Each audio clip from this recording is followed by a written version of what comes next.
Ayintuta, Guayjecuna, Panaicuna, muy buenas y cordiales noches. En esta ocasión tenemos la agradable sorpresa de entrevistar al nigromante del siglo XXI. Adelante, nigromante. Muy buenas noches. Saludos desde el Perú hacia México y todo el pueblo y el proletariado mexicano, hermano. Muy buenas noches, querido Atot. Me congratula acompañarte en esta noche. Te mando un gran saludo a ti y a todo el pueblo en Perú, a las compañeras, a los compañeros que escuchan estas transmisiones. Gracias, hermano, gracias.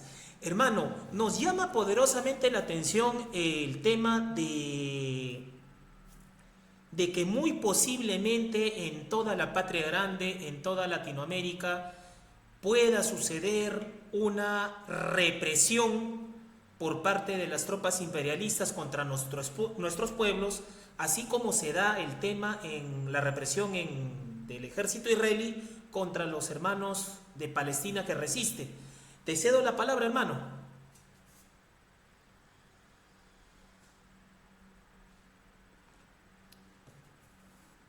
Sí, pues es muy importante generar el diálogo y comenzar a reflexionar acerca de estos acontecimientos. La guerra que se está viviendo en Medio Oriente es una guerra la cual se está jugando la multipolaridad. Eso quiere decir que ya no va a haber un país hegemónico o una sola economía hegemónica. El mundo se va a empezar a regir de diferentes maneras y mientras eso no suceda del todo, en ese proceso se van a hundir muchos procesos económicos, muchas economías y por lo tanto, digamos, estamos en una etapa en la cual existe una guerra mundial más allá de lo que nosotros hemos conocido como guerra mundial, ya que ahora se mezcla la guerra económica, la guerra por los territorios, la guerra del petrodólar, que es la guerra más grande económica hasta el momento en la historia, porque se están comprando diferentes intereses a lo largo de todo el planeta. Al perder el imperio norteamericano, diferentes controles a lo largo de Asia, Europa y África, regresa al núcleo de donde nunca se ha ido, que es América. Ellos la doctrina de América para los americanos y la han usado a lo largo de 300 años. Primero la justificaron para poder quedarse con el territorio y despojar al imperio de la de las fuerzas productivas. ¿Qué son las fuerzas productivas para nosotros desde el estudio de la crítica de la economía política?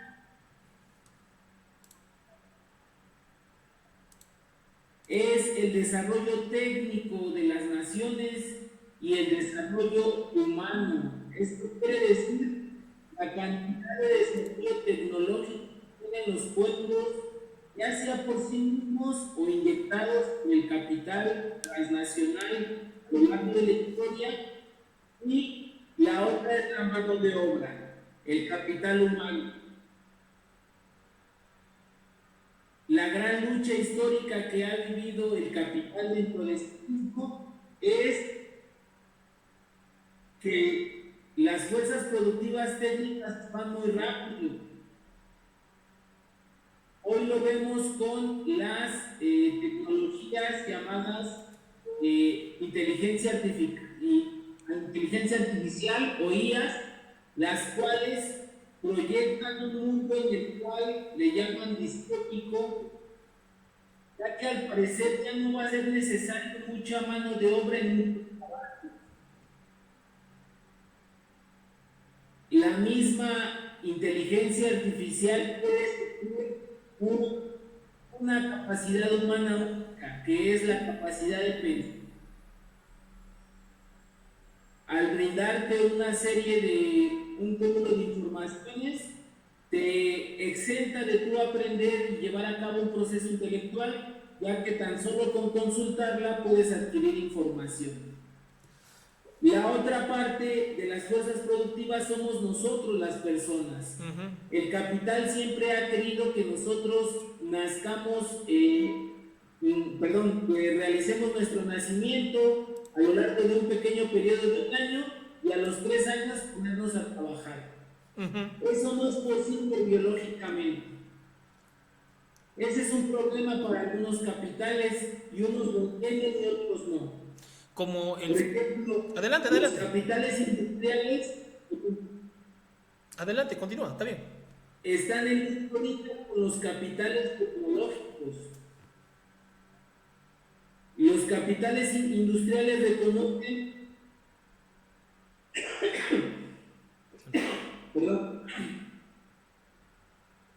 reconocen que la riqueza viene del proceso de trabajo, o sea, de la fuerza del trabajo.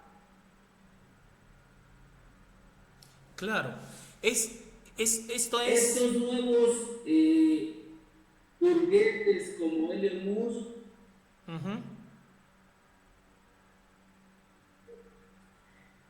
tienen una idea donde quieren llegar al superávit humano, prescindiendo de la riqueza que genera el trabajo, pensando que las tecnologías van a llevarlos allá. Puede que lo piensen o no, pero mientras ellos van a hacer mucho dinero y van a sacrificar a todos los capitales que sean necesarios. No solo es una guerra mundial, sino es una guerra de capitales. Es una guerra de modos de producción, de fuerzas productivas técnicas nuevas que están detrás de estos bloques y estos choques militares. Casualmente, y discúlpame mencionarlo, sé que es muy sentido para muchos hermanos de México y el pueblo peruano se solidariza con ustedes, de este robo territorial por parte de las tropas imperialistas en el siglo antepasado, en el siglo XIX, contra el territorio mexicano, ¿no? Y bueno, después de ello también hay que mencionar que Simón Bolívar en Venezuela, con las cartas de Jamaica, denunció la injerencia imperialista que se venía y también nosotros padecimos el imperialismo británico y posteriormente el imperialismo norteamericano. Y bueno, mencionarte, estimado compañero nigromante, que acá en el Perú, desde el 7 de diciembre del año 2022, se sintió con fuerza el golpe imperialista contra la elección popular de Pedro Castillo Terrones y también vemos la represión sistemática y hace poco hemos tenido también la llegada de más de 6.000 efectivos de las tropas imperialistas norteamericanas, barcos, armamentos y esta constante represión y estigmatización de las corrientes del pensamiento socialista, ¿no? Quisiéramos tu comentario al respecto, hermano, cómo se va recrudeciendo esta represión.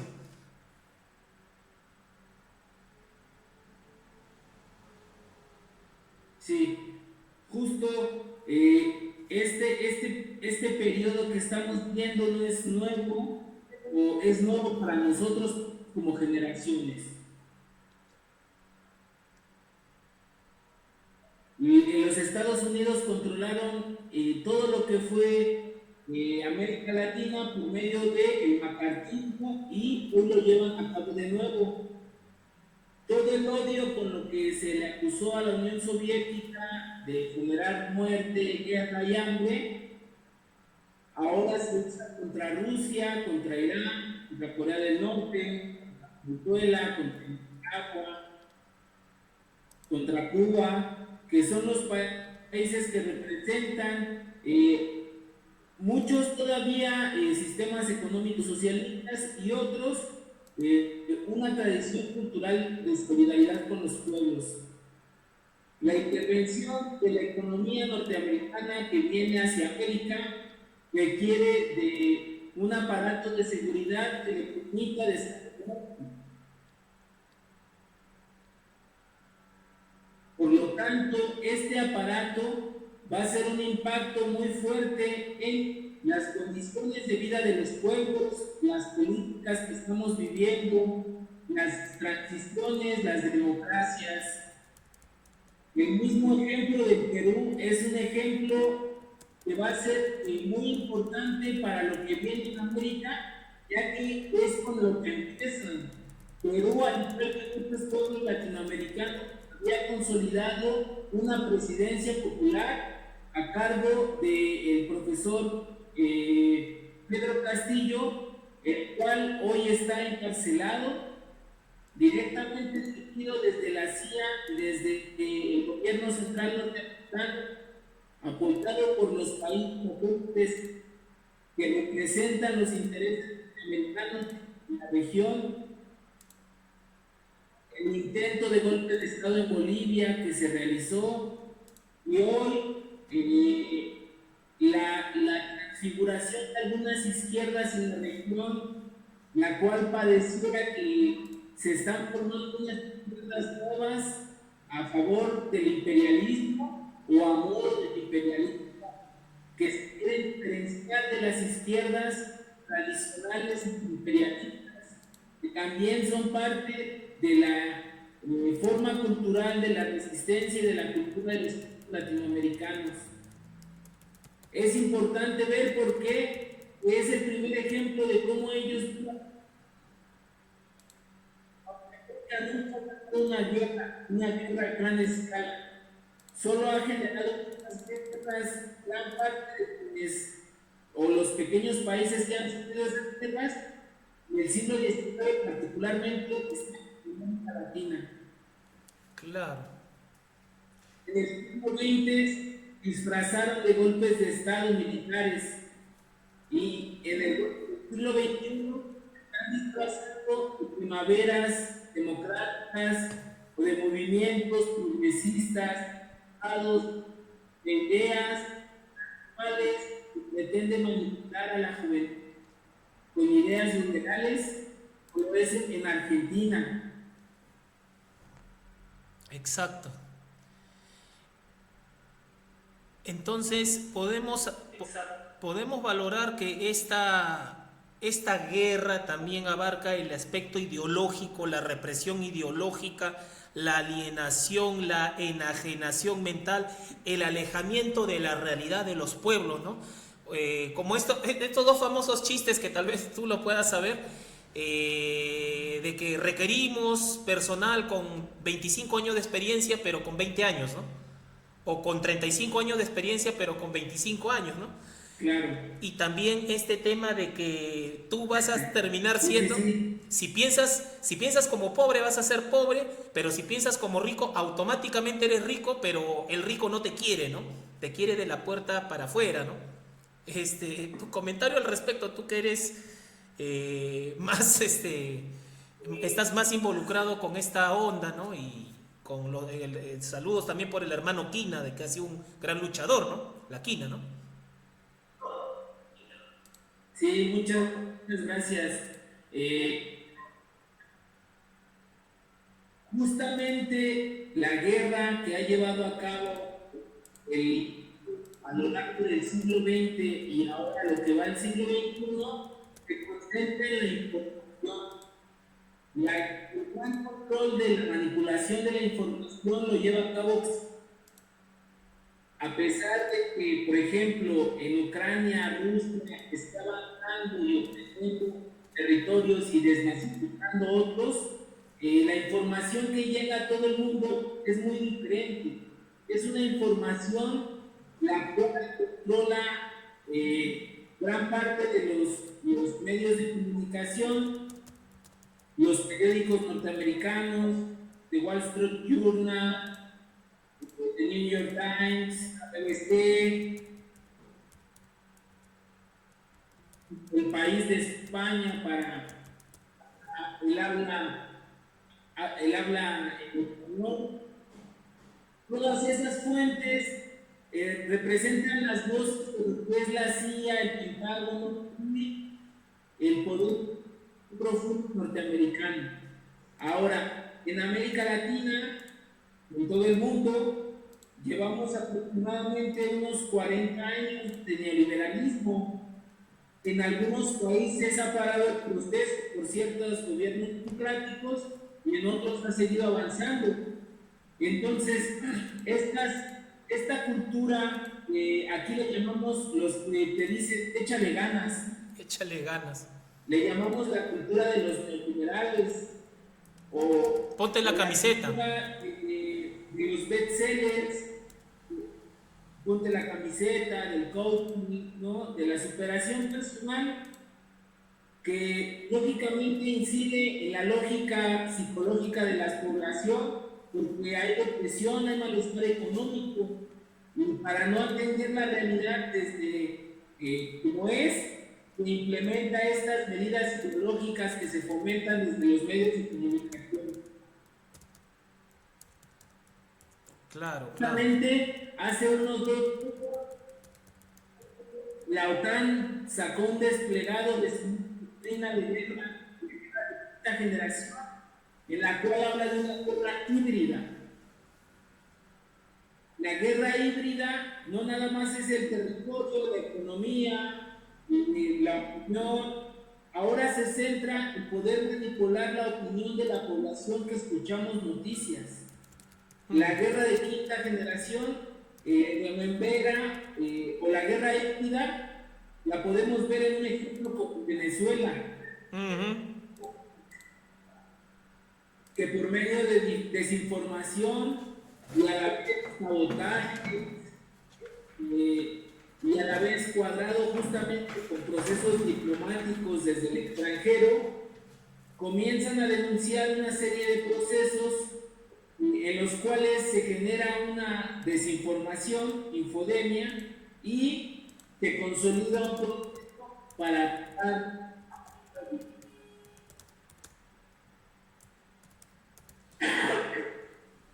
Bueno, La cultura neoliberal ha generado toda esta normalización de estas formas, las cuales han degenerado el discurso social, ya que tener un buen estado de ánimo no incide en esta cultura de échale ganas. Aquí en México tenemos esta terrible clase de échale ganas. No nos ayudamos, no somos solidarios y solamente nos podemos echarle ganas. acá decimos, acá dicen, ponte la camiseta, piensa como rico y serás rico, o solamente trabaja, ¿no? Como asno, ¿no? Pero bueno, hermano, hay El otra... pobre porque quiere. Sí, ese absurdo, ¿no? Vamos a tocar algunas otras cosas de fondo, hermano.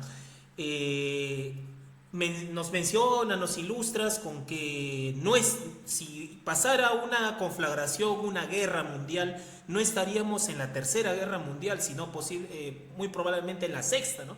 Explícanos al respecto, por favor, hermano. Conocemos la primera, la segunda, la tercera no lo saben mucho, la cuarta ni la quinta. Pues,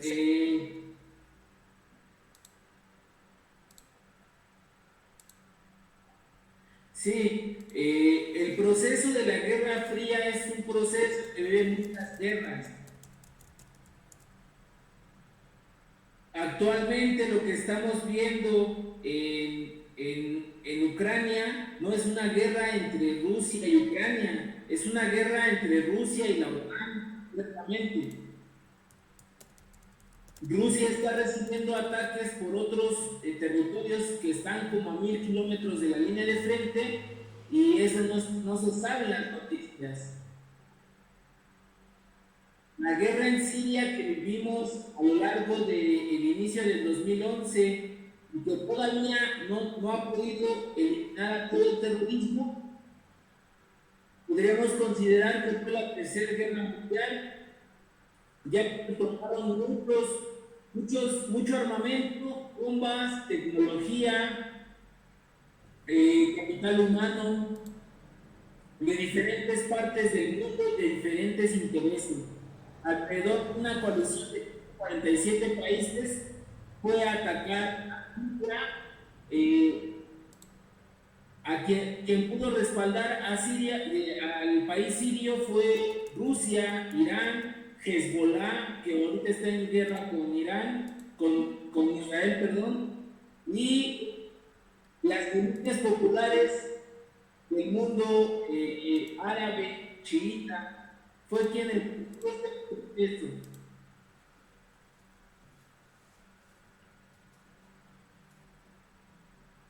Ahora, lo que vemos en Ucrania podríamos considerarlo la cuarta guerra mundial, ya que los intereses del poder profundo de la economía norteamericana piensan que ahí van a poder recuperar la gloria de ese imperio. El imperio está colapsando por diferentes partes, no solamente por la parte de la guerra, la parte económica, vida social dentro del territorio norteamericano, un desgaste fuerte, y su política económica ya fracasó cuando proyectos como los BRIC superan las economías del grupo del G20 o no pueden consolidar a los grandes países y al contrario se confrontan con ellos para poder someterlos y mantener su hegemonía. Hoy eso está desgastado. El problema es que para nosotros, para América Latina, Norteamérica sigue siendo muy grande, aunque ya no es un seguirá siendo un problema y tenemos que recurrir a todas las formas posibles de lucha que estén a nuestra disposición, a lo que representa la tradición oral de nuestros pueblos y a consolidar que tenemos un momento podría ser muy trágico para las huestes de la política positivista, porque el mundo puede acabarse en este momento. Pero para el pensamiento social, estamos en el momento en el que podemos llegar a un proceso socialista, justamente porque la humanidad no va a aguantar más desgaste económico de guerra y generación de tecnologías excelentes. Exacto. Vemos ya el agotamiento del capitalismo respecto a la crisis social mundial, la crisis económica mundial, y también lo vemos en el tema del daño ecológico grave, ¿no? Grandes países como la India, países africanos desgastados en su calidad ambiental, México, el mismo Perú, con el tema minero, ¿no? Y hay una canción rockera que quisiera compartirte, peruana, que dice: la economía no puede parar, los cerdos deben tragar, ¿no? Y esa es la constante. Échale ganas, ponte la camiseta, sigue trabajando como asno, sigue produciendo para los grandes.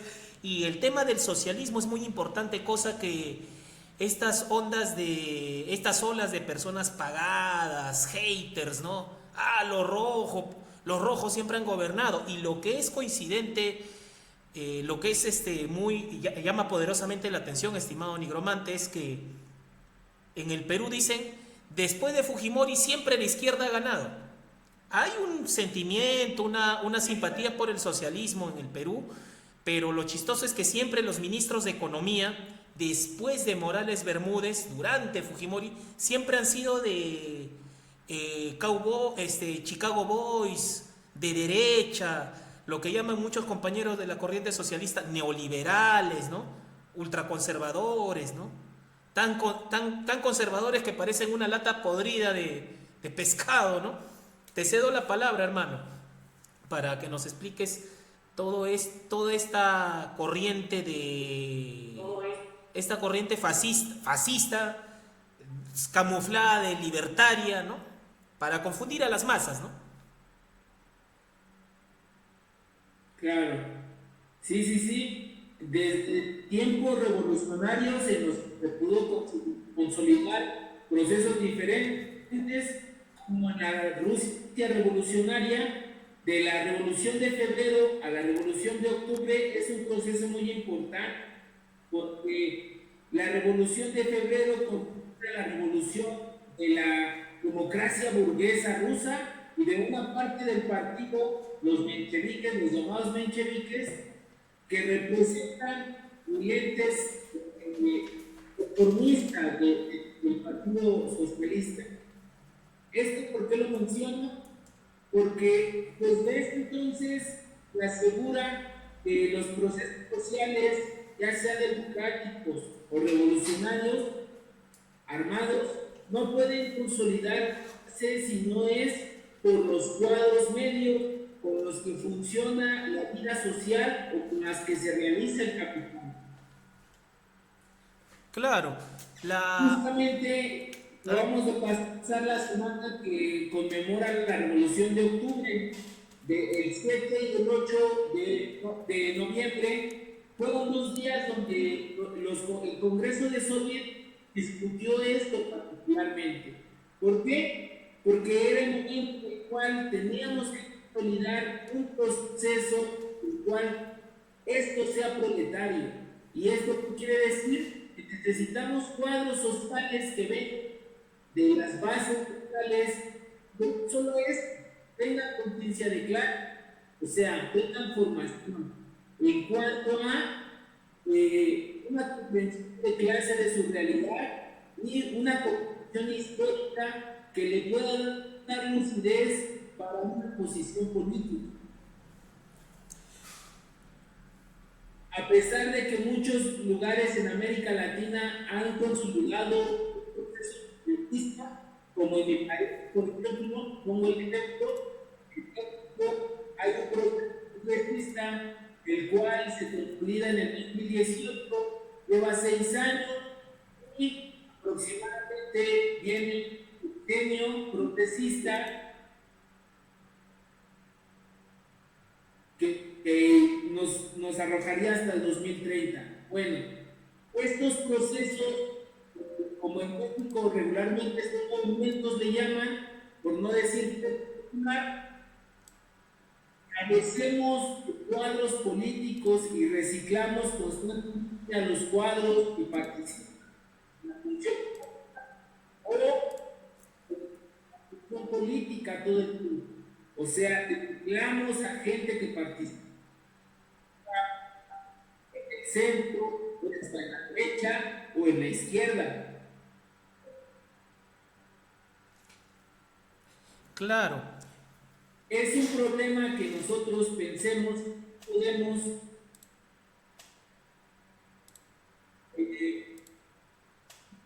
nosotros ser dueños de nuestros procesos.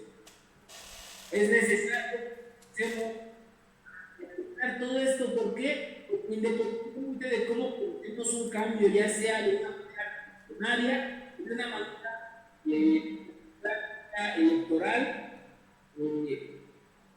necesitamos cuadros que consoliden.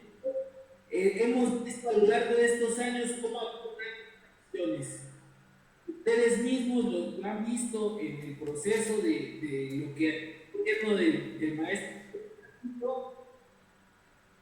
y lo hemos visto en América Latina en más de un país. claro que sí. Hay otra cosa que nos llama por... disculpa. En Argentina. Sí, te quería comentar algo. Hace poco conversábamos en las Que redes. representó Sí, quería consultarte algo. Hace poco conversábamos el tema, tú sabes que el Perú es sobreproductor de normas y quiero un ratito mostrar en las pantallas a los hermanos lo que te estoy diciendo, ¿no? Lo que estábamos comentando. El día de hoy en la mañana han salido publicadas 66 leyes, en la primera parte de la noche 7 leyes más y después 5 más, haciendo un total de 12. Allí lo pueden ver nuestros seguidores en pantallas. Y nos comentaste algo muy llamativo, que el proceso del fascismo lleva a la sobreproducción de leyes y eso también lo padecieron ustedes los mexicanos. Entonces, hermano, quisiera que nos expliques por favor el tema de las leyes hasta por gusto, hasta para regalar, puesto que acá hay algo tan tonto, hermano, como la ley del adobo de cerdo, ¿no? Entonces, hermano, vemos cosas muy absurdas en el Perú, cosas que ya están demasiado reaccionarias y por favor quisiéramos tu explicación al respecto porque a diferencia de otros compañeros de izquierda de diversas tendencias que dicen que el gobierno de Dina Boluarte no es fascista, bueno, acá sí denunciamos como fascista ese gobierno, violador de los derechos humanos, eh, que da mucho poder a unas fuerzas armadas y policiales llenas, o sea, con invasión de elementos corruptos. Quisiéramos tu comentario al respecto, hermano.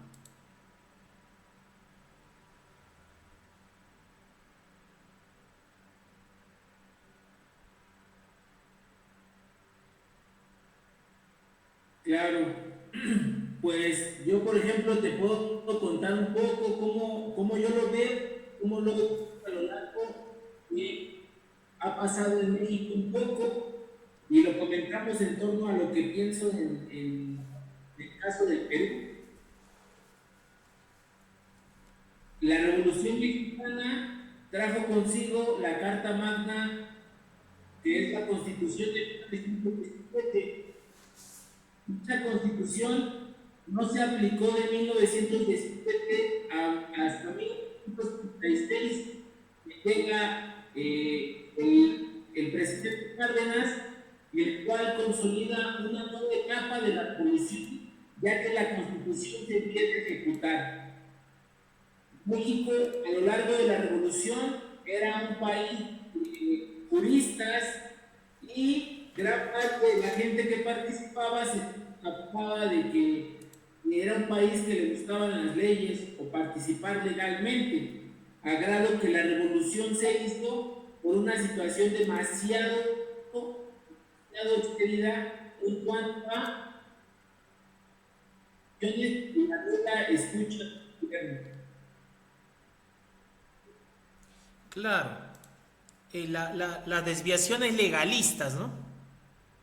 Eh, Del 34 al 82, justo eso, se desarrolla un gobierno burgués pero nacionalista, una constitución nacional. O sea, las formas económicas quedan consolidadas en la constitución para un proceso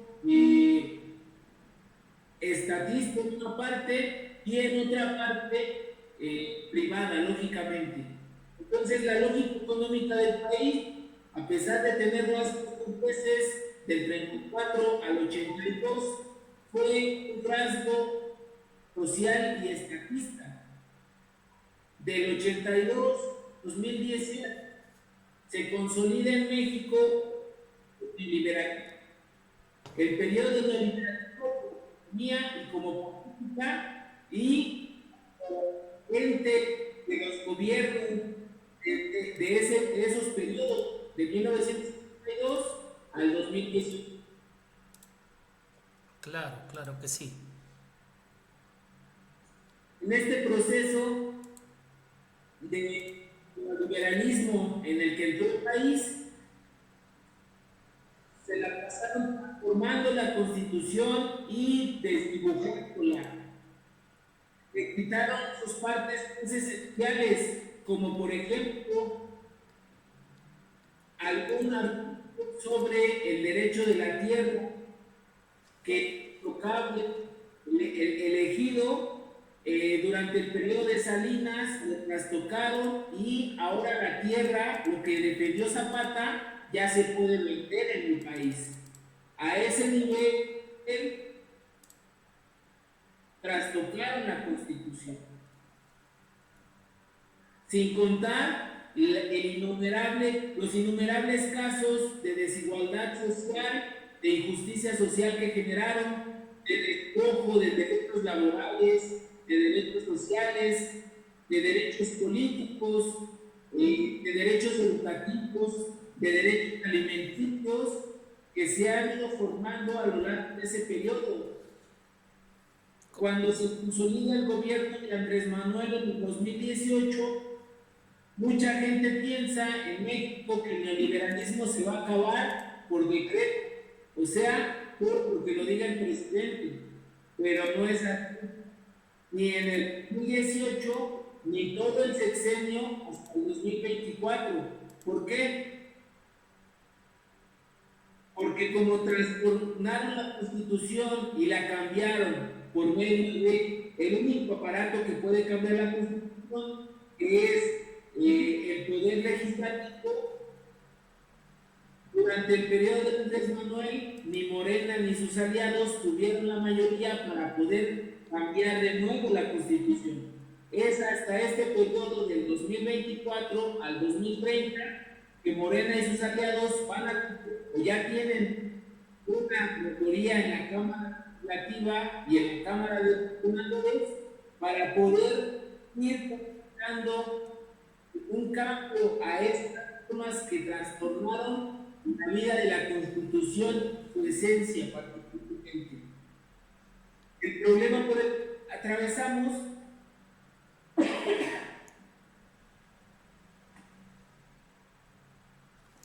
Casualmente, es que refuerza lo que tú dices, las diversas reuniones con el Fondo Monetario Internacional, Banco Mundial, que casualmente, y hemos expuesto en este programa, se daban en México incluso, ¿no? No solamente en Europa, ¿no? Y nos duele que tu país sea un nodo capitalista por estar, como dice el refrán por allá, tan lejos de Dios, pero tan cerca de Estados Unidos, que se da estas figuras imperialistas y todavía hay los agentes burgueses que coordinan con los mercados imperialistas para que controlar los mercados latinoamericanos, ¿no? así es, justamente al final de su sexenio, Andrés Manuel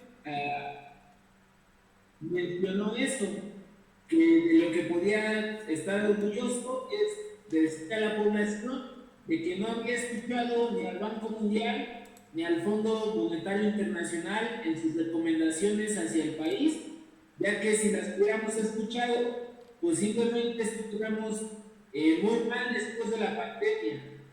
Es que fuera el mejor gobierno, no lo está viendo de una manera emocional, sino desde una manera curiosa. Fue muy importante que el Estado tuviera esa posición, porque posiblemente la economía estuviera muy deteriorada producto de la pandemia. Claro. De Estimado, hecho, era un poco. estimado nigromante, otra cosa, bueno, tal vez básica que preguntarte, ¿por qué es importante estudiar el socialismo? Y aparte de por qué es importante estudiar el socialismo, ¿qué cosas sabes de José Carlos Mariátegui, el gran socialista peruano conocido a nivel internacional?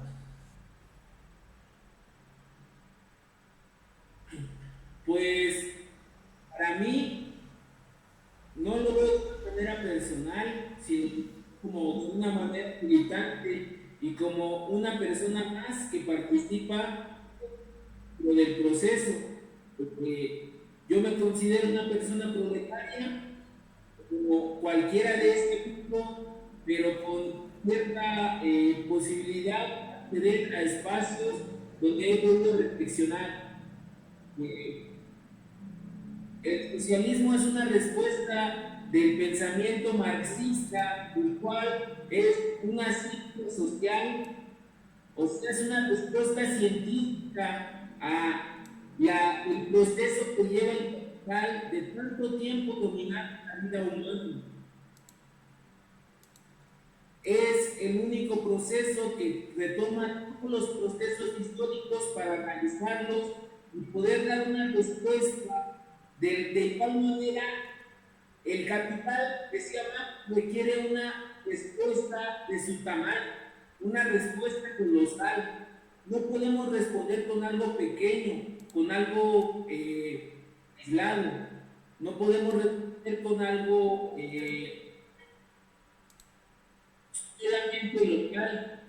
Tenemos que responder con una respuesta igual a lo que él le ha hecho a la historia.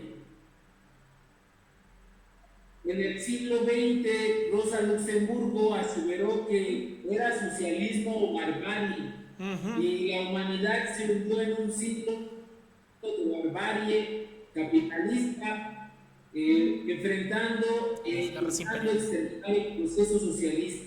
Las guerras imperialistas, valga la redundancia, la La guerra mundial. consolidación del socialismo, exacto, es un proceso que los pueblos vamos a ir avanzando de acuerdo a nuestro proceso en el conocimiento, que podamos acceder, tengamos la disposición a acceder a más conocimiento, a que Una, podamos cuestionar la realidad y un- sobre todo no tener miedo. una de las... Creo que María Teresa habla justamente de eso. Los pueblos tienen una respuesta muy importante, histórica, ¿no? A través de sus procesos de resistencia cultural. Hay procesos culturales igual que no son de resistencia, pero los procesos de resistencia de los pueblos fundados en el pensamiento del socialismo científico pueden responder a que las condiciones está imponiendo el capital a lo largo de todo el mundo. Claro. Otra cosa que llama la atención poderosamente del socialismo moderno, el socialismo científico, marxista-leninista, es que detrás de todas las formas políticas, las formas que mandan son las formas económicas. Y lo que te comento sucede en el Perú. Antauro Humala no es de izquierda ni de derecha. Los políticos cuando se mandan a hablar con la banca no son de izquierda ni de derecha. El gobierno de turno es antisocialista, ¿no? Y si hablas algo de derechos laborales, que incluso los autores de los clásicos socialistas dicen que no es necesario reclamar derechos laborales para ser socialista, ¿no? O sea, todo es reprimido acá, hermano. Y se dan hasta figuras donde si hay un partido legal, sales marchando con una bandera roja, te criminalizan, ¿no? Acá está institucionalizado el macartismo militarizado, hermano. Tan es así que cuando marchan los transportistas, ni siquiera por una reivindicación económica, porque el Estado burgués les cuide de las extorsiones, de los asesinatos, son tildados de delincuentes terroristas. Marchar con una bandera indígena es ser tildado de terrorista. Entonces, lo que quisiera comentarte y conversar contigo es que detrás de las formas supuestamente democráticas, y se ve con más crudeza en el Perú, porque acá sí se ve socialismo o se ve barbarie, se ven a los pueblos luchando desesperada y desarmadamente contra bandas criminales respaldadas por el ejército norteamericano, respaldadas por leyes fascistas. Y este pueblo que todavía lamentablemente no madura la magnitud de la barbarie que se esconde tras todo este sistema económico que ya no sirve para nada. Y vemos en el ejemplo de Corea del Norte que a pesar de la fuerza todavía grande del imperialismo, resisten, ¿no? Y nos queda reflexionar de que esta es una dictadura no solamente económica, es una dictadura política, es una Sí. dictadura militar, y que si sale un presidente proletario como Pedro Castillo, tal vez como mi persona o cualquier otro compañero proletario, tal vez si tú fueras peruano, tal vez como tú, bueno, ¿no? Están las armas, están los lobos, ¿no? Y estas ficciones falsas, falsamente democráticas. Te cedo la palabra, estimado nigromante. Justamente me llamó la atención hace 2 años cuando Pedro Castillo estaba candidato el término terruco, ¿no? Con el tiempo me he familiarizado y me lo has hecho de conocimiento, y pues es una lógica de la burguesía peruana altamente fascista a nivel de dar un golpe de Estado a un presidente y ponen a un títere. Claramente hay que saber que las burguesías locales en nuestros países no hacen todas estas cosas pues con el permiso, el apoyo y el respaldo del imperio y particularmente de las agencias. Hay que saber que sus agencias están sumamente activas y muchas veces hemos intervenido prácticamente en el mercado. Tenemos agentes en todos lados.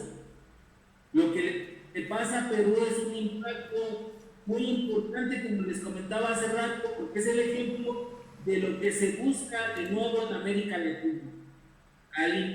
Ahora el imperio ya perdió muchas cosas allá afuera, lejos del continente, y cada que tiene esas complicaciones tanto tecnológicas, de las fuerzas productivas como demográficas, ya la capacidad para responder a la economía que viene de China se repliega al continente. Y eso implica la desestabilización de nuestros países para que se pueda estabilizar el imperio. Perú es un punto importante que políticamente hablando, geográficamente ocupa una posición muy importante y tiene recursos estratégicos. La intervención norteamericana en todo Centroamérica es muy importante y particularmente para lo que le queda a Venezuela, controlar la región y que no se mantenerlos aislados es importante para el imperio.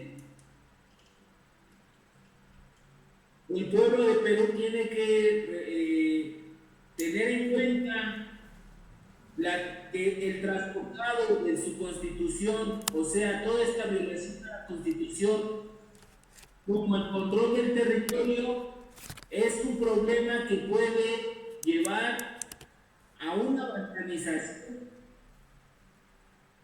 Sí, acá la constitución es como un chicle que se estira, acá hay contratos ley, el capital está sobre la vida humana acá y sí pasamos un proceso muy bárbaro, muy terrible. Bueno, un proceso bien trágico. Lo trágico también es que hay cierto fascismo popularizado valga la redundancia, en varios sectores de la sociedad y algunas ilusiones democráticas falsas, ¿no? Te comento, hace poco en la región del norte, en Ancash, ya está corroborado, han tomado a 5 delincuentes, a 5 presuntos secuestradores y los han linchado, los han matado a golpes. Desde hace más de 6 meses, estimado nigromante, están los estados de emergencia. Las fuerzas represivas pueden acceder a tu casa, pueden acceder a registrarte, pueden encarcelarte y no han controlado la delincuencia. Tan es así que sectores corrompidos de malos policías, valga la redundancia, tienen negocios con los delincuentes. Y ya la población se hartó, ya tomó justicia por sus propias manos, mientras que en otros lugares como Lima marchan para que hayan más policías en las calles, hayan militares en las calles y esto no se soluciona. Incluso yo padecí una vez un intento de robo, de secuestro, habían patrulleros a los costados, dije, ratero, ladrón, no salieron, tuve que defenderme por mi cuenta y no llegar a más porque si acá la población se defiende, la procesan, hermano, la procesan. Entonces, quisiéramos tu reflexión sobre la autodeterminación de los pueblos desde el socialismo, porque el Perú tiene una cultura colectiva muy rica, lo ves en la Mita, la Minca, el Aini, y lo que informó Mariátegui, también la comparación con el socialista egipcio Samir Amin, ¿no? Las formaciones tributarias ricas y toda esta corriente peruana de ayudarse, lo vimos en las marchas contra la dictadura fascista de Dina Boluarte, el Congreso, y las fuerzas fujimontesinistas, ¿no? Los sectores muy pegados a Fujimori, ¿no? Esta policía politizada, esta policía política. Y también te informo que hace poco en el Perú, hace unos días, han sacado unas leyes para que los los miembros del Ministerio del Interior y la policía puedan acceder informáticamente a los teléfonos celulares so pretexto de que han sido robados, so pretexto de que son clonados y esta serie de cosas que se puede ver desde los estados policiales como la Gestapo de Alemania, ¿no? Del Tercer Reich. Te cedo la palabra para poder observar todos los contenidos y hay esa figura. Te cedo la palabra, las cámaras son tuyas. Sí, pues justamente, por ejemplo, irnos a la soviética, como muchos pensaron era la representación de un fin de una era, de una época. Hubo líneas del pensamiento de la lógica capitalista que aseguraron que ahí se acababa todo, ¿no? Le llamaron el fin del trabajo, el fin de la historia, por allá de los 90. El fin de la historia capitalista, como la vimos por ejemplo, llega en este momento. En este momento se consolida el fin de la era de la hegemonía norteamericana. Por lo tanto, todo lo pasado estabilizó ciertos países para evitar que las luchas populares se dirigieran hasta como que generó el desarrollo de muchos sistemas administradores o keynesianismo, lo podríamos llamar a nivel mundial. Hasta le llamaron el Plan Marshall, ¿no? El Plan Marshall que representó únicamente en Europa, para adelante otra vez. Bueno, como ya acabó ese periodo del capitalismo, el cual era el periodo de abundancia y todo del neoliberalismo, que también ya está terminando, estos dos periodos se unen y aparece de nuevo los periodos más salvajes y más productivos del capitalismo, como podríamos decir que es el capitalismo victoriano.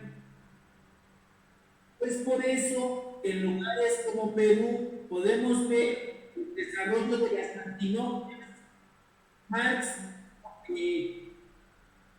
desarrolla las antinomias en una explicación en la cual expone cómo el capital se contradice tanto en acciones como en las leyes y puede llegar a un lugar exacerbado producto de que en este momento es mundial. Entonces, todas las formas de explotación se pueden aplicar y traspasar todas las leyes porque al hegemónico que le interesaba que no pasara, ya no le interesa que no pase.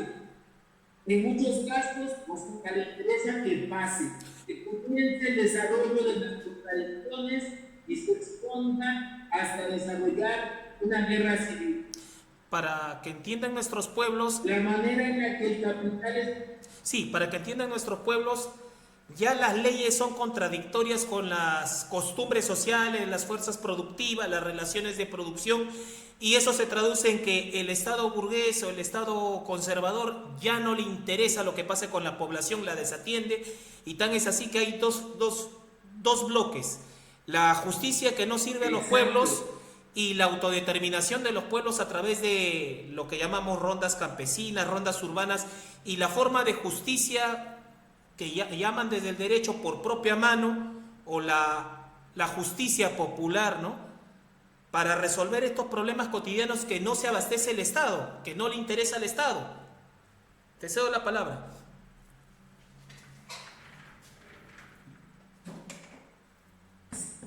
Sí, en parte las formas de organización de los pueblos presentan una propuesta de partido. El capital, como por ejemplo el México, ejerció esta política de yo la tengo el medio ambiente. La situación que sucedió en el y en la salud pública no fue parte de un abuso de Estado.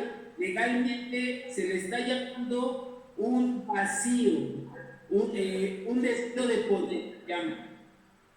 El Estado ya no va a tener poder y después el poder. Y el primer ganador es el que asume. En este caso son las comunidades, con sus formas de organización y de toma de decisión. Ahora, el detalle con la seguridad es tendencioso, cuidadoso. Hay que tomar en cuenta que las formas también, como los linchamientos, son procesos que a veces busca la burguesía para desestabilizar ciertas comunidades.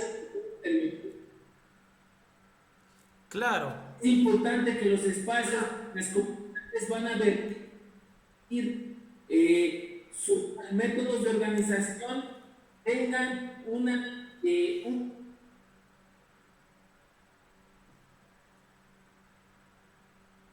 y no incidir en las formas que le benefician tanto a la burguesía como al capital extranjero. claro. A ver, hay una cosa que sí tengo que decirte. Acá en el Perú se ha desbocado, se ha desbordado la criminalidad. Tan es así que la morgue de Lima se ha colapsado, hace pocos días, ha colapsado. Y bueno, aparte de la desatención, ¿no? Acá ves cosas tan trágicas como que si tú golpeas al delincuente, tú sales denunciado. Acá vemos cosas tan trágicas como, ¿sabes qué? Falta para la gasolina, ¿no? Te dicen en la gendarmería, en las fuerzas policiales, ¿no? Y bueno, quisiera también que nos comentes, por favor, lo siguiente, abusando de tu generosidad, tu tiempo y tu conocimiento. Acá en Perú algunos piensan que solamente volviendo a la democracia o sacando más patrulleros en las calles, haciendo estados de emergencia, haciendo el plan de Bukele se va a solucionar el tema de la delincuencia, porque sí, estimado nigromante, todo se ha desbordado. Acá te matan porque sí, porque no les gusta tu cara, te matan y te mataron o no pagaste tu cupo. Todo tiene un precio, hasta comerciar. Tus palabras, por favor, sobre ese tema.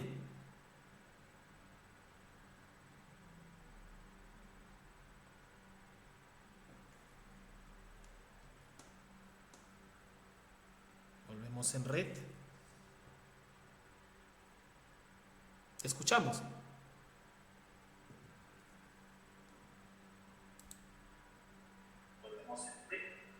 Sí. La seguridad, en este caso, el tema, digamos, es un proceso el cual el imperio lo ha sabido desarrollar muy bien, ya que, por ejemplo, el neoliberalismo en Chile es un ejemplo de cohesión y economía. El golpe de Estado que lleva a cabo Augusto Pinochet en el 73 contra el presidente Allende es el primer impacto en las calles del neoliberalismo. A lo largo del proceso, después de eso, se complica, pues, entonces tienen que empezar a aplicar el neoliberalismo en otros lugares por otros métodos. Un ejemplo es Colombia. El Plan Colombia es un plan por el cual Estados Unidos se obligó al gobierno mexicano y lo manconeó para poder tener intervenido el país, escuchar todo y desarrollar prácticamente una guerra contra el narcotráfico. Esa idea escaló en una etapa. Victoria Nula la trajo a México en el 2006, se la asesoró a Calderón y la implementó. Aquí lo llamaron el plan Mérida. Apenas hace unos años, igual Victoria Nula la llevó el plan Mérida, lo llevó a Ecuador. Podríamos Y decir, estamos viendo cómo está esta situación de la violencia avanzando en América Latina. Son dos cosas. podríamos afirmar que el neoliberalismo, el Cosa imperio... es la violencia que se desarrolla por medio. Sí, quería comentarte algo. Podríamos afirmar que el capitalismo, el imperialismo, el neoliberalismo son la contradicción de la democracia, son antidemocráticos en esencia.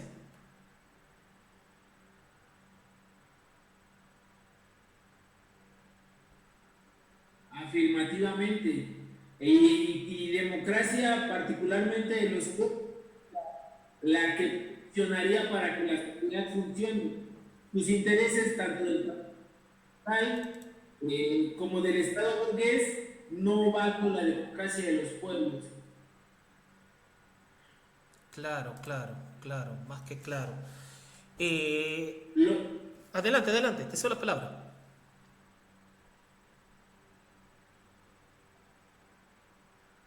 lo que vemos en cuanto a la violencia es la violencia de nuestros pueblos producto de estos 40 años de neoliberalismo. Los procesos educativos han generado pérdida de valores y indiferencia, falta de solidaridad, egoísmo. Eso mezclado con los problemas económicos de los países. Ahora, insertado en una economía nueva, la economía del crimen, estas situaciones del plan Colombia, luego plan Tunga, que ahora está en Ecuador y en América Central, implica una economía nueva, una economía negra, donde el capital genera una economía, tanto como vender la droga, como para pelear el territorio, comprar sicarios, pagar. Entonces, interviene a la sociedad. Te comento algo, nigromante. Aquí hice un programa hace pocos días, hace muchas semanas, hace unos meses, sobre que el 14% del PBI peruano es dinero negro, dinero ilegal. Uno de los rubros más fuertes es el narcotráfico y hay narcopolítica, cosa que padeció muy fuerte México, y también el tema de, no sé si habrás escuchado que tuvimos al séptimo presidente más corrupto de la historia, Alberto Fujimori. Su hija candidatea constantemente y es muy amiga de la dictadura. Hay elementos corruptos muy ligados a los Fujimori, a los narcotraficantes. Y también hay otra cosa, que había un avión presidencial usado por Fujimori, el narcoavión, donde se trasladaba cocaína. Tus palabras, por favor.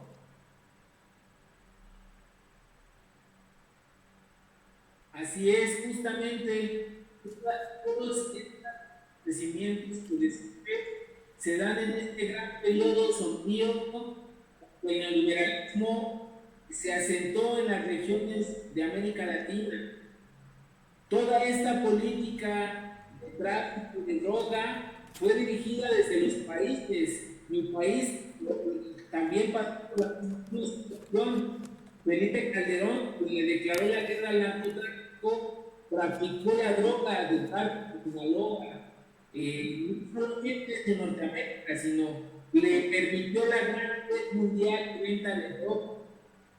Entonces todo está conjunto. Es importante ver eso. ¿Por qué? Porque desde ahí pueden financiar muchas cosas y dinero que no es legal, que no es necesario que justifiquen. Recordemos el dinero de la droga, la CIPO financiaron el caso Irán Contras, la contrarrevolución en todos lados se financia de esa manera. Ya tenemos sectores de derecha, sectores económicos que participan en estos espacios, porque aparte les interesa desestabilizar a grupos comunitarias.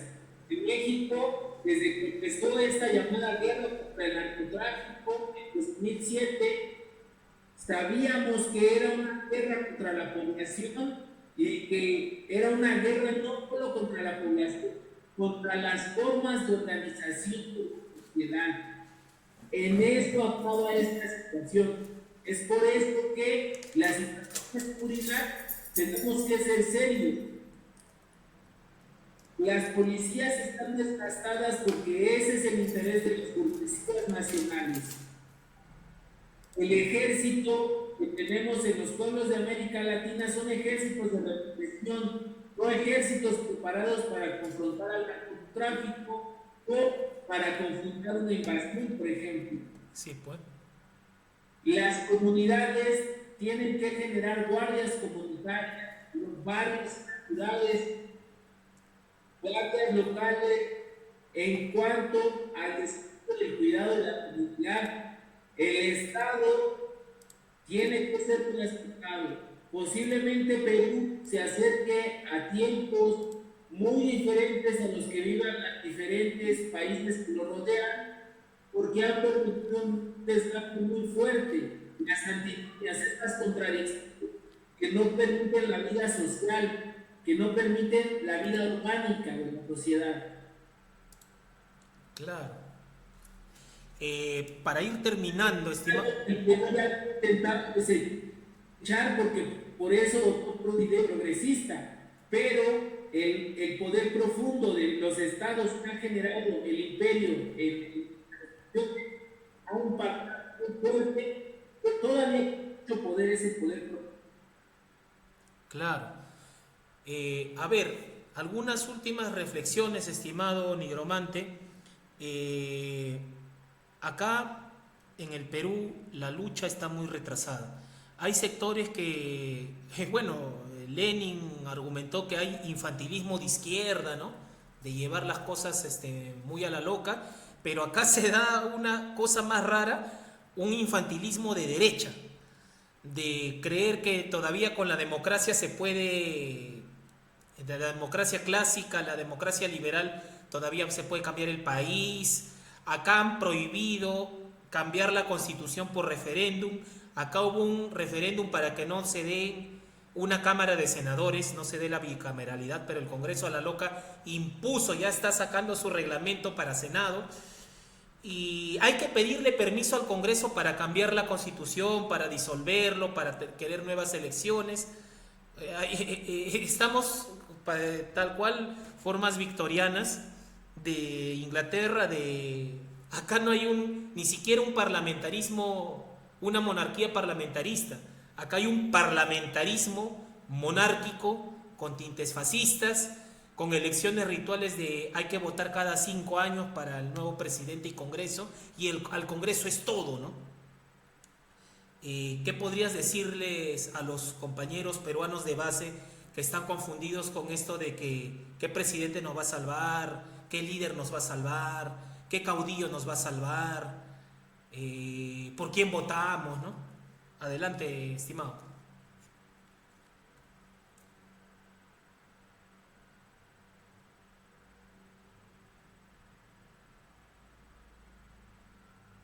Claro, para los compañeros, las compañeras que dedican parte de su vida a la reflexión, la militancia, el ejercicio de la práctica con beneficio de la comunidad y de la comunidad, así mismo como de tener una perspectiva militante y no solamente ver por esto, sino por la acción política para un mundo diferente que requiere la práctica militante. Pues yo les comparto una reflexión de mi parte, es que lo mismo que podamos consolidar una democracia burguesa, por ejemplo lo veo en mi país, más o menos 30 años de lucha para que se consolidara un proceso progresista, todo esto consolidado en el 2006, porque vivimos un fraude, al igual que en 1988, un segundo fraude más bien. Fue un periodo de 30 a 35 años para consolidar un proceso progresista y que las fuerzas se acumulan. Una revolución social de un proceso diferente, con un pensamiento socialista y comunista, pues va a llevar lo mismo. La decisión de lo que queramos parte de nuestros valores y de nuestra formación. El ejercicio de la comunidad nos va a dar un criterio muy diferente a a lo que pensamos del socialismo. A veces pensamos muchas cosas del socialismo, de las ideas que nos mencionan otros, o de ideas que leemos, pero la práctica de que es el ejercicio de la comunidad, la solidaridad y de superar los valores mezquinos que mucho tiempo han sometido a la humanidad, es un acto intelectual, es un acto espiritual, es un acto social, es un acto educativo y es un acto político. Nuestra vida es importante y no hay que desesperarnos, ¿no? Estamos viendo los anales de lo que viene para el mundo. Mientras más nosotros los pacientes le acumulemos suficiente conocimiento, podremos nutrir a las nuevas generaciones de conocimientos y experiencias, así mismo como de reflexiones para la consolidación de la lucha por el pluralismo o la lucha por la mejora de nuestras comunidades que no implique una idea sobre el socialismo. Para ponerlo en contexto, estimado, eh, las guerras que se vienen, las posibles represiones continentales que se vienen de estas diversas bases imperialistas, porque Rusia no tiene bases militares en todo el mundo, Corea del Norte no las tiene, China no las tiene. Eh, bueno, ¿no?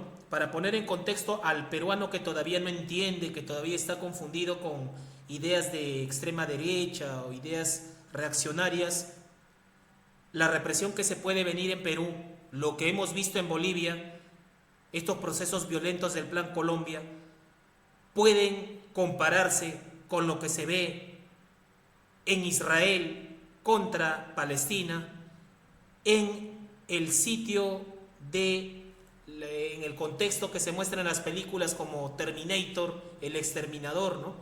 Contra las grandes masas humanas. ¿Qué podrías decirnos al respecto con esas comparaciones?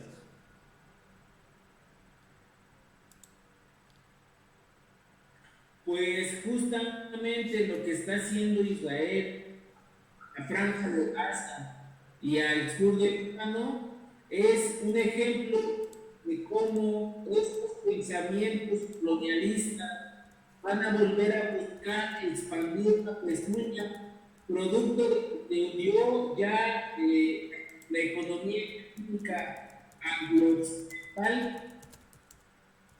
Es un ejemplo de cómo muchos imperialismos van a intentar regresar e impactar en muchos lugares como África, como el continente africano, como América Latina. La diferencia de Asia ya es más fuerte, es muy fuerte a diferencia de los más de sus dos hermanos pequeños que es África y es América Latina. Claro, México es la punta de frente que vamos contra el imperio, es la punta de América Latina. Del sur hacia el norte, somos la primera línea en la defensa del territorio latinoamericano. A lo largo de casi 200 años, nos han quitado más de la mitad del territorio, en gran parte por interés económico de recursos, pero también territorial y de control de la población. En el último conflicto que representó en México una lucha armada como la Revolución Mexicana a inicios del siglo XX, Estados Unidos volvió a estirar la pezuña y arrancó otros cachos en el norte de México.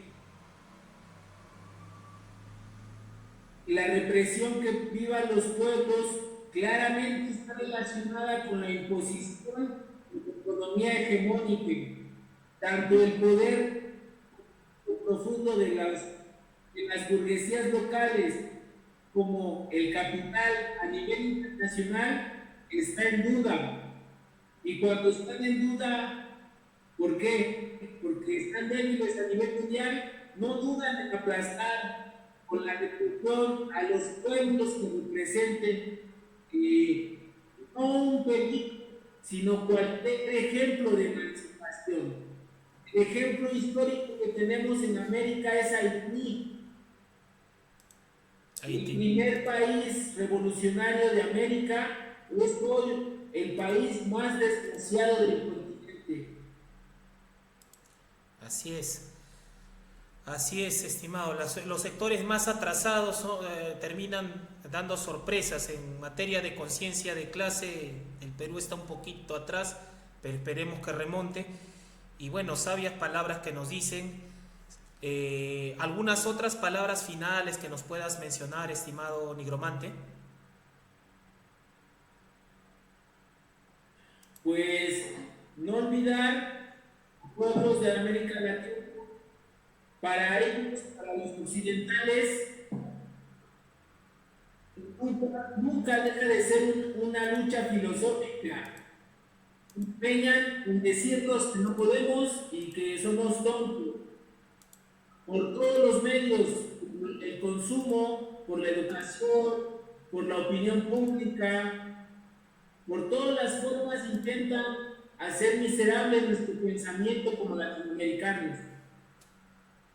Para nosotros también tiene que ser filosófico, tiene que ser una lucha espiritual. Mientras más nosotros tengamos en alta el estima y la filosofía de que podemos, vamos a poder con todo eso y más. Porque si ellos han podido vivir el mundo en estas circunstancias, nosotros también podemos sacar al mundo de estas circunstancias. Exactamente. Si no tenemos una lucha filosófica, es ahí donde primero nos piensa. Exacto, exacto, sabias palabras. Dentro de poco te comento que se va a dar la reunión de la PEC y los transportistas han convocado un paro, los sectores de comerciantes también, y ya están comenzando los sabotajes, de decir no movilicen, con marchas no va a cambiar el Perú, que comprando dirigentes, ¿no? Como no hay un partido único ahorita, no hay un partido de clase con las metas claras.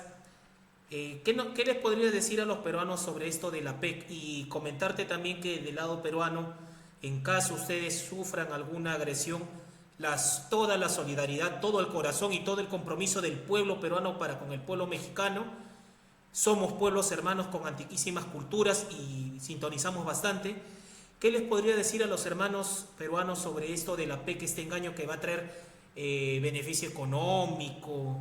Traen soldados norteamericanos y lo chistoso es que el puerto de Chancay, al norte de Lima, tenía accionariado norteamericano, pero después los norteamericanos lo venden a los chinos, pero ya no quieren que los chinos se metan y, bueno, tus palabras, por favor.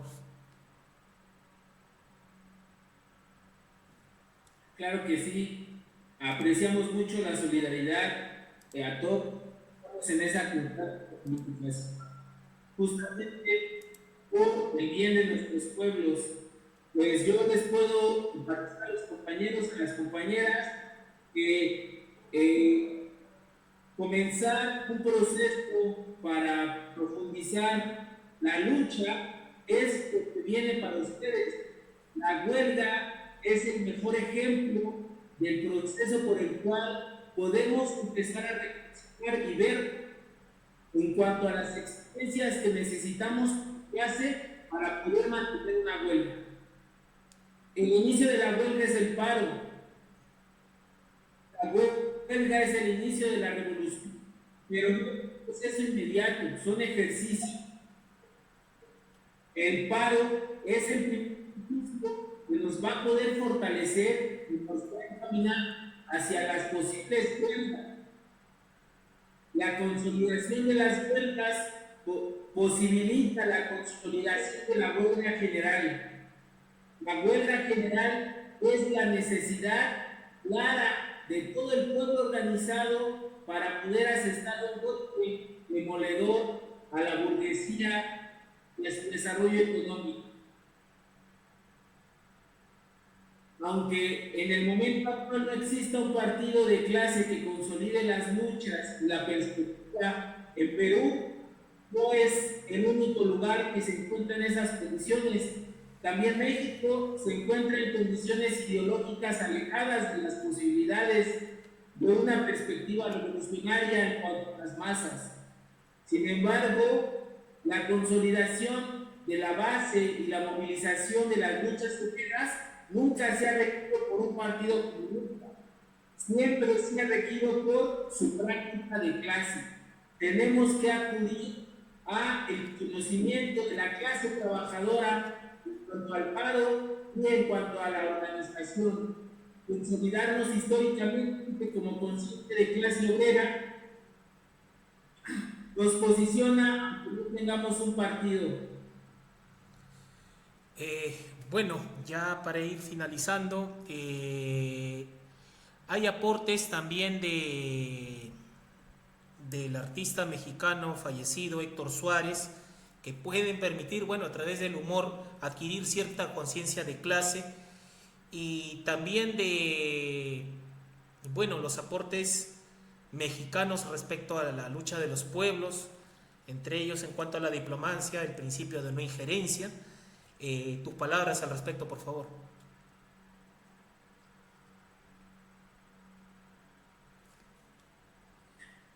Claro que sí. La cultura es un elemento, una herramienta de lucha. El arte es una herramienta de expresión para respirar y sensibilizarnos entre los pueblos. Pero la reflexión humana de estas dos puntas puede consumir un pensamiento mundial diferente. El principio de autodeterminación de los pueblos, no intervención, es una doctrina la cual se consolida en la Constitución a lo largo del siglo XX, los primeros 40 años después de la Revolución. Esta doctrina es muy importante porque abre camino para evitarnos la constante acoso del imperio. México, al sufrir la intervención y el robo de territorio, no puede ser un país belicista. Y para evitar la propagación de la política norteamericana intervencionista con el apoyo de países satélites a lo largo de la historia del continente, México recurre al principio de los pueblos de intervención como reconocimiento de sus procesos naturales, políticos, interiores, sobre todo, como lo dice, su autodeterminación. Claro.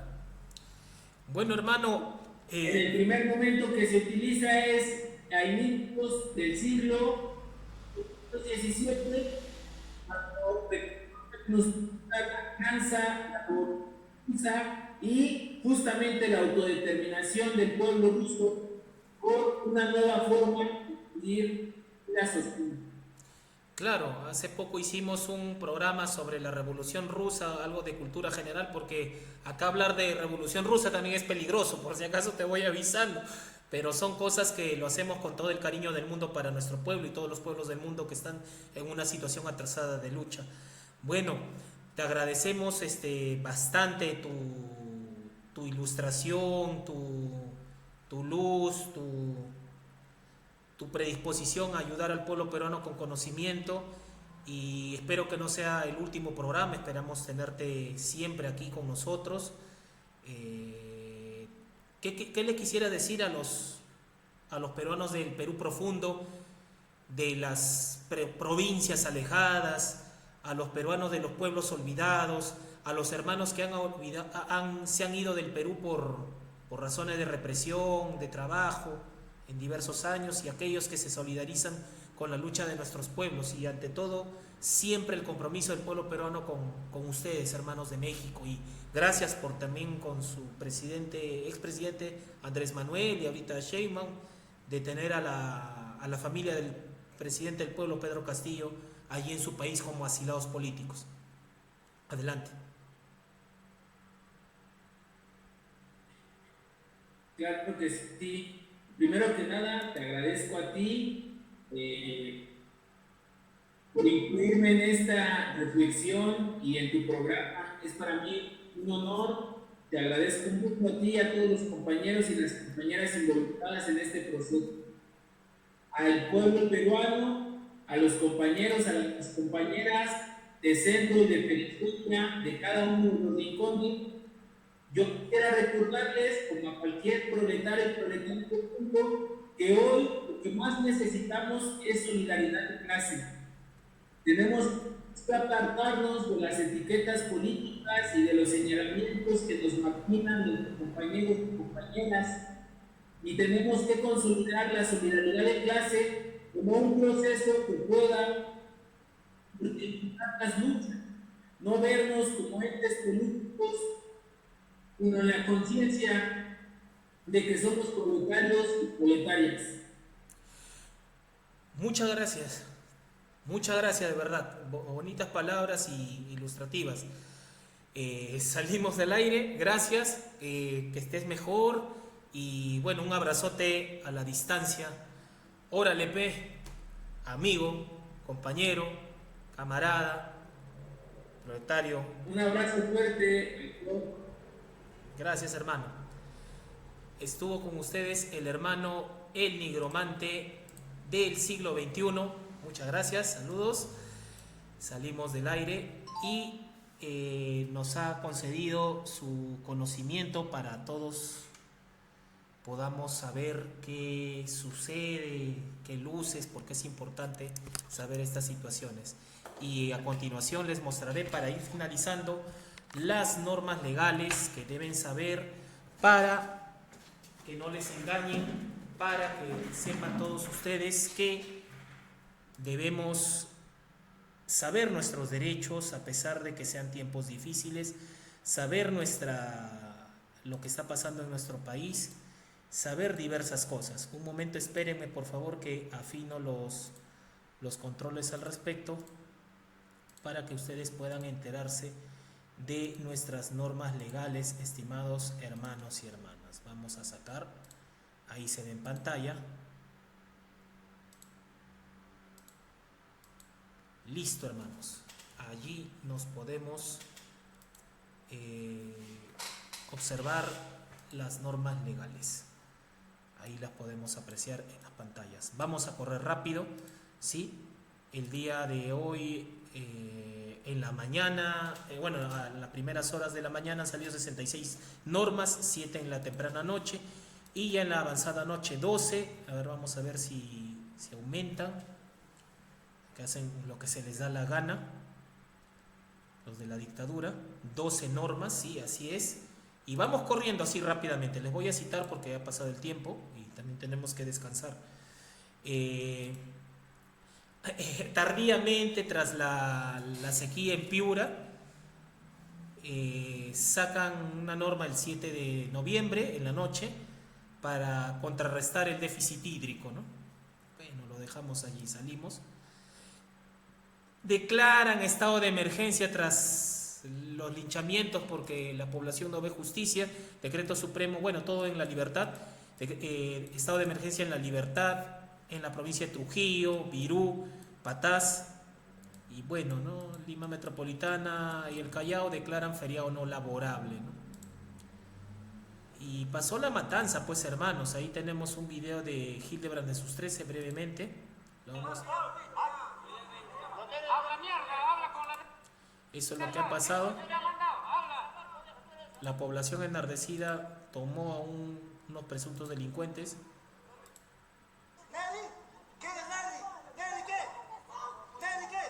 Y posteriormente las consecuencias fueron fatales. Voy a citar lo que dijo Hildebrand en sus 13. Se ha perpetrado una matanza la madrugada del martes 5, una turba de vecinos del distrito de San Marcos en Ancash detuvo a delincuentes y los golpeó hasta matarlos.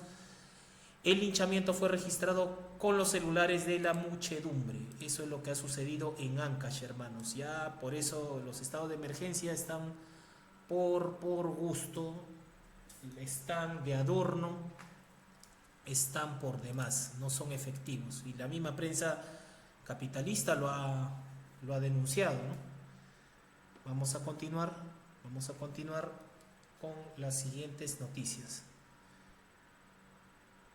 Un momento, por favor. También modifican el tarifario del TUSNE No, el modifican tarifario del CITE de cuero, calzado, textil, confecciones, industrias conexas, el 8 de noviembre, ¿ya? Con resolución ejecutiva 181 del ITP. Designan a subintendente de la Subintendencia de Fiscalización de SUNAFIL en Lima Metropolitana a la señora Marina del Rosario Barbosa Hurtado. Salimos. El 8 también cambian el tema de transferencia de propiedad de carros y de vehículos con resolución 168-2024 de la SUNAR, 8 de noviembre. También cambian el 8 de noviembre los aranceles judiciales y de notificaciones en el Poder Judicial. Atención abogados, atención región Ica, concesiones mineras, 8 de noviembre de la región Ica en régimen de pequeña minería y minería artesanal. También en San Martín con resolución directoral número 127-2024, región San Martín, la zona de la selva, 8 de noviembre. A destacar en San Juan de Miraflores el programa local de agricultura urbana, el TUSNE de la Municipalidad de Nuevo Chimbote, Ancash. Y pasamos al día 9. Dan por terminadas las funciones de Cónsul General del Perú en Santa Cruz del Estado Plurinacional de Bolivia a Rosa Castro Benavides, Elizabeth Rosa Castro Benavides, desde el 30 de noviembre del año 2024. Día 9, declaran en alerta amarilla de salud a Lima Metropolitana y Provincia del Callao por el tema de la PEC, 9 de noviembre, resolución ministerial 776-2024 MINSA. Declaran barrera burocrática ilegal, realizar aportes reglamentarios para parques zonales como consecuencia de la ejecución de edificaciones de tipo multifamiliar en los predios ubicados en la provincia y departamento de Lima. Llama la atención a los grandes lobbies. Para ellos la economía sí funciona. ¿Qué tal payasada sucede en nuestro país, hermanos? Y después dicen que es democracia, que... Bueno, lo dejo allí. Vamos a continuar. Salimos. También del día 9 designan jefe de OSI de Contraloría de Petroperú, el día 9, resolución de Contraloría 667. ¿A quién? Importante empresa Petroperú, a Johnny Carlos Rubina Mesa. Le dan por terminada, pero designan a Oscar Alfredo León Llerena. Salimos. Tupa, texto único de procedimientos administrativos de la Universidad Nacional de Ingeniería a través de resolución rectoral número 3698-2024, UNI. Atención universitarios. Consorcio Villacuri para energía eléctrica a una empresa minera en Ica, lo vemos, ya nos damos cuenta quiénes gobiernan el país. Por otro lado, modifican la ordenanza regional para acceso de tránsito vehicular peatonal en el centro histórico de Arequipa, 9 de noviembre, ordenanza municipal 1348 de la Municipalidad Provincial de Arequipa. Salimos de nuestro canal para mostrar las noticias, las muertes, lo final. La morgue colapsó, hermanos, colapsó la morgue, ahí están los cadáveres, brevemente lo mostramos nada más. ¿Qué dice al respecto? La muerte, Bruno Amoretti de Hildebrand y sus 13, la morgue central de Lima se cae a pedazos por exceso de cadáveres. Ya mueren los CNN por exceso de cadáveres y falta de mantenimiento, pero lo que llamó la atención poderosamente es que sale esta noticia y desmienten a los trabajadores, o sea, no pueden informar sobre la verdad, porque para las grandes autoridades todo está bien, ¿no? Siguen mintiendo sobre el tema. Son las 10 de la mañana, el reloj de la morgue central de Lima marca la medianoche, nadie aquí recuerda cuándo dejó de funcionar. Frigoríficos malogrados, cuerpos en el piso, órganos en bolsas, cosas dantescas.